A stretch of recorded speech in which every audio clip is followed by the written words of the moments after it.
Россия проводит расследование, что стало причиной падения третьего за это полугодие самолета, на этот раз Су-34. Громкие задержания представителей азербайджанской диаспоры в России и ответный удар Баку. Мировая пресса пишет не о скандале, а о жутком конфликте. Зеленский вступается за Баку и проводит срочные переговоры с Алиевым. О чем договорились и чем все закончится? Молчание прервано. Первый контакт есть. Макрон и Путин провели переговоры. Позиции сторон и призыв, чего потребовала Москва и Париж.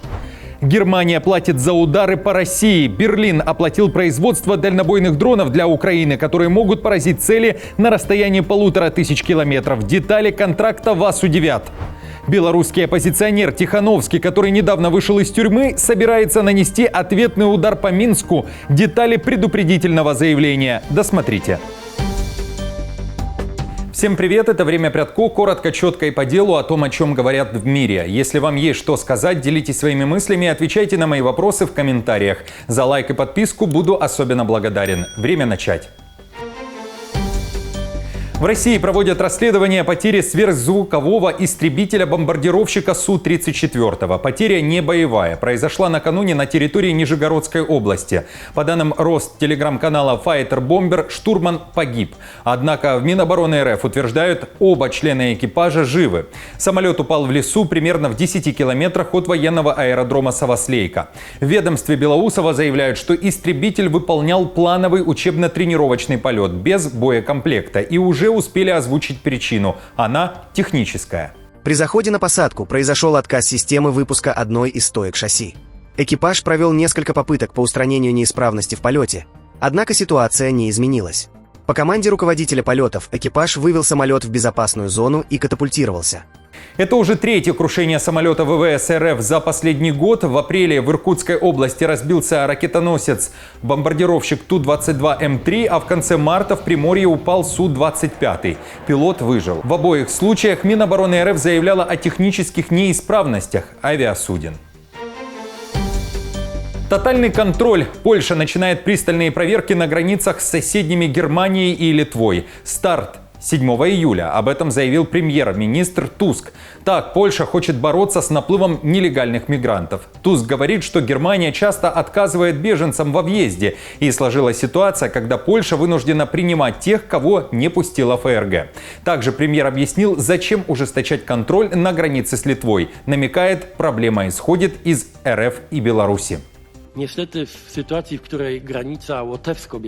сожалению, в ситуации, когда латвийско-белорусская и литовско-белорусская границы не столь надежны, как польская, это снижает эффективность усилий, потому что поток нелегальной миграции, организованный Россией и Беларусью, проходит через Беларусь, Латвию, Литву, а у Польши открытая граница с Литвой. В связи с этим мы также приняли решение восстановить временный контроль на польско-литовской границе. В то же время Мерцу не понравились формулировки Туска. Он даже опроверг его заявление о том, что Германия закрыла свои границы или же даже выдворяет беженцев в Польшу. Таких случаев нет, уверяет канцлер. А чтобы решить проблему незаконной миграции, Берлин тесно сотрудничает с Варшавой. Германия за свободное передвижение в шенгенской зоне. Однако, по словам Мерца, это возможно только в том случае, если этой свободой не будут злоупотреблять преступники, занимающиеся контрабандой мигрантов. В настоящее время нам приходится вводить пограничный контроль, потому что защита внешних границ Европы недостаточна. Мы знаем, что это временная мера и что она влечет за собой определенные ограничения в пограничном движении. Мы стремимся минимизировать эти ограничения, насколько возможно. А еще Мерц за то, чтобы не было никаких ограничений у Украины. Не на границах, а в плане ударов по территории России. Берлин профинансировал дальнобойное оружие для Украины. Немецкому изданию Welt стали известны детали контракта. Речь об ударных беспилотниках Ан-196. По информации Welt, Германия профинансировала выпуск более 500 таких дронов. Само производство находится в Украине. Издание уточняет, что Ан-196 способны преодолевать до 1200 километров и нести около 50 килограммов взрывчатки. Ожидается, что новые БПЛА будут готовы к использованию уже в ближайшие месяцы. Авторы материала пишут, что с их помощью ВСУ смогут атаковать военные объекты далеко от линии фронта. А возможно, эта ударная новинка уже в деле, пишет издание. Предполагается, что это вооружение немедленно усилит боеспособность украинской армии в войне с Россией. В течение ближайших месяцев дроны уже будут доступны для применения. Во вторник Украина снова атаковала цели глубоко на территории России и, как сообщается, использовала при этом дроны Ан-196. Кстати, коллега Мерца, глава МИД Германии Вадефуль, который накануне побывал в Киеве и также отправил сигнал Путину о том, что Берлин готов вооружать Украину, после украинской столицы побывал в Одессе. Визит состоялся на фоне публикаций в западной прессе о том, что Одесса – это желанная цель России. Но визит был тайный, пишет Deutsche Welle, и заранее не анонсировался публично. О поездке уже постфактум сообщил министр иностранных дел Украины Сибига. Вадефулю показали Одесский порт, куда часто прилетают ударные дроны или же ракеты РФ. В Киеве заявили, что именно поэтому рассчитывают на помощь Берлина в улучшении украинской ПВО. Российские удары показывают, что Путин отвергает усилия по достижению мира, и ему необходимо столкнуться с усиленным трансатлантическим давлением. Мы обсудили, как можно скорее его нарастить. Спасибо, Йокхан, за ваш смелый визит, и спасибо всем в великом городе Одессе за вашу храбрость и стойкость, которые вдохновляют весь мир. В Кремле же тем временем заявляют, никто не отвергает никаких переговоров о мире. Песков, которого накануне раскритиковал посланник Трампа Кит Келлог и призывал Россию скорее садиться за стол для дипломатии с украинцами, поспешил ответить Вашингтону и заявил, что уже согласовываются даты нового раунда диалога с Киевом.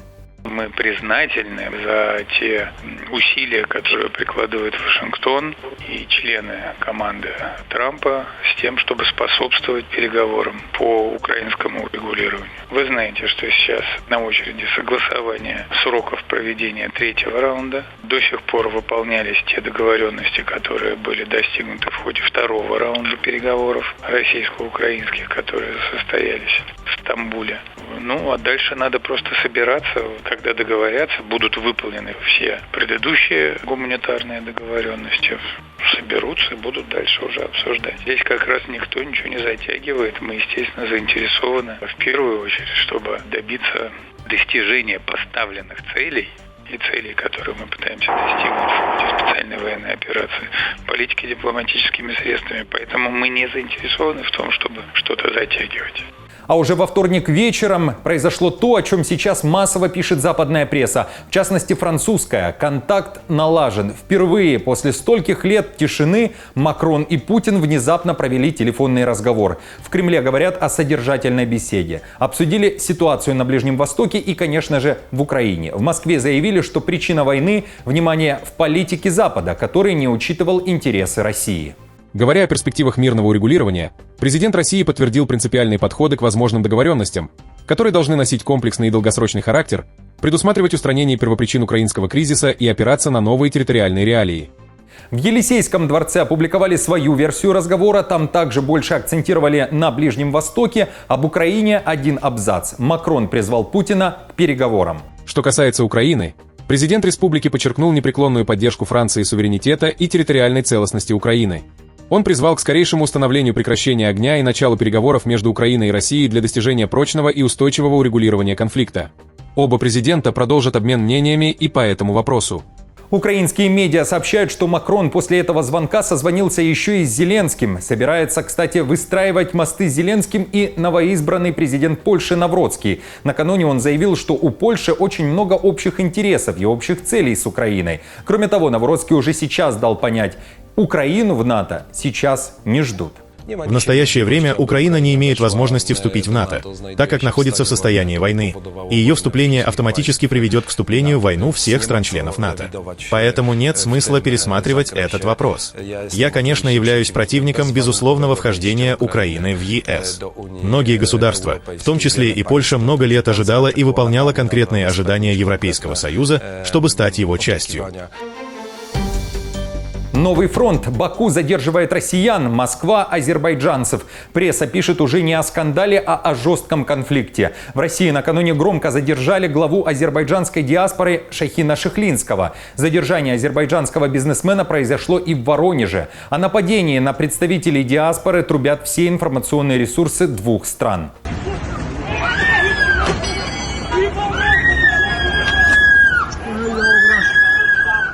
Баку обвиняет Кремль в пытках и убийстве своих граждан. Генпрокуратура Азербайджана завела уголовное дело против российских силовиков. Азербайджанская экспертиза показала, что братья Сафаровы умерли от посттравматического шока из-за полученных телесных повреждений в результате задержания. У Следкома РФ своя версия. Там утверждают, что один из задержанных скончался из-за сердечной недостаточности. После вскрытия черепа были обнаружены кровоизлияния в твердую и мягкую мозговые ткани. Тупая травма грудной клетки сопровождалась множественными смещенными переломами ребер с обеих сторон по нескольким анатомическим линиям. На каждой стороне насчитывается примерно от 7 до 8 смещенных переломов ребер. Накануне братьев Сафаровых похоронили в Азербайджане. В то же время силовики Баку устроили еще один рейд после того, как задержали журналистов «Спутник Азербайджан». На этот раз в МВД Азербайджана уверяют, что задержали 2 организованные преступные группы, которые подозреваются в транзите запрещенных веществ из Ирана, онлайн-торговле и кибермошенничестве. Кадры задержания показали по ГОС-ТВ Азербайджана. Москва требует свободы своим гражданам. Это требование озвучили послу Азербайджана в Москве Рахману Мустафаеву в российском МИДе. Баку ведет себя недружественно и сознательно демонтирует двусторонние отношения, заявили у Лаврова. По ситуации с недавним задержанием в Екатеринбурге граждан Российской Федерации, выходцев из Азербайджана, было подчеркнуто, что предпринятые российскими правоохранительными органами следственные действия осуществлялись в полном соответствии с законодательством России в рамках расследования уголовных дел по факту совершенных в предыдущие годы тяжких преступлений на территории Российской Федерации, в том числе против граждан Азербайджана. Россия издевается над гражданами Азербайджана. Это цитата. Такое заявление сделал Зеленский. Киев вступился за Баку. Зеленский провел телефонные переговоры с Алиевым, в то время как Путин с Алиевым не созванивался. Вот что заявили в Киеве. Провел разговор с президентом Азербайджана Ильхамом Алиевым. Поблагодарил его за поддержку Украины, нашего народа и нашей территориальной целостности. Также выразил четкую поддержку Украины в ситуации, когда Россия издевается над азербайджанцами и угрожает Азербайджанской республике. Выразил наше соболезнование Азербайджану в связи с убийством на территории России братьев Сафаровых. Уверен, что будут выяснены все факты. И нужна справедливость. Отдельные медиа также пишут, что сейчас готовится и официальный визит Зеленского в Азербайджан. В частности, в ходе этого визита могут быть подписаны межгосударственные соглашения, а азербайджанские власти еще раз заявят о поддержке территориальной целостности Украины. Армения, кстати, тоже собирается показать, что российским журналистам и их программам не рады. Ереван планирует отключить российские телеканалы. Об этом заявил спикер парламента Армения Ален Симонян.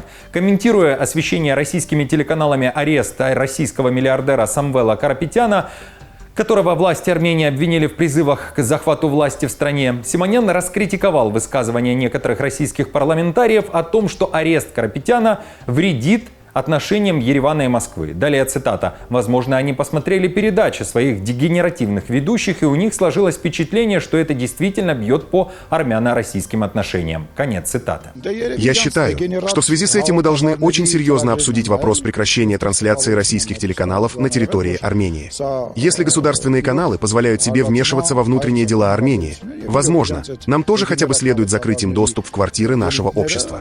Друзья, как считаете, до чего все может дойти в отношениях России и Азербайджана? Чем и как закончится вся эта история? Оставьте свой комментарий под этим видео. Признателен также за ваши лайки и подписки. Спасибо всем большое за обратную связь. А я продолжу. Астана по требованию Москвы откликнулась и вмешается в транзитные пролеты украинских дронов над Казахстаном. Такое заявление прилетело из России. Лавров уверяет, что Казахстан уже контактирует с Украиной и делает все, чтобы подобного не повторилось. Речь, в частности, идет о недавних заявлениях Кремля. В Москве заявили, что 19 и 20 июня несколько десятков украинских беспилотников пролетели над территорией Казахстана с целью захода на удары по России. Это была цитата. При этом Казахстан официально ранее отверг такие обвинения и утверждения о полетах украинских БПЛА в своем воздушном пространстве, но заверил Россию, что СМИ и спецслужбы республики держат ситуацию под контролем и предпринимают все необходимые шаги для предотвращения подобных инцидентов. Информация о том, что якобы с территории Казахстана запускаются беспилотные летательные аппараты в сторону России, не соответствует действительности. И пролет и запуск с территории РК не соответствуют действительности. Белорусский оппозиционер Сергей Тихановский, который совсем недавно вышел из белорусской колонии после визита в Минск посланника Трампа Келлога, собирает команду, чтобы добиться главной цели. Тихановский, в частности, говорит о достижении демократии в Беларуси. Супруг Светланы Тихановской после 5 лет в тюрьме решил нанести, далее цитата, «удар по лукашизму». Тихановский говорит, что сейчас ему для удара необходимы средства. Я планирую вдохновить и мотивировать белорусов за рубежом и в самой Беларуси. И нанести ближайший мощный удар по лукашизму и его пропаганде примерно через 3 недели. И вы все увидите результат. Вы знаете, что у меня отняли всю собственность, уничтожили мой бизнес и выбросили с мешком на голове за границу. А только для первого удара нужны ресурсы. Более 200 тысяч евро. И это небольшие средства для достижения таких масштабных целей. Да и только мне был причинен ущерб более чем на 3 миллиона и был выставлен иск более чем на 10 миллионов. Кроме того, Тихановский планирует провести встречи с белорусами в городах стран Европейского Союза, США и Канады. Что вы думаете об этом? Напишите также в комментариях. Друзья, хорошего вам дня. Не забудьте подписаться на канал «Время Прядко» в YouTube и поставить лайк этому видео. Оставляйте также свои комментарии под этим видео. И я напомню, что новости за неделю собраны в плейлист. Переходите и смотрите. До встречи.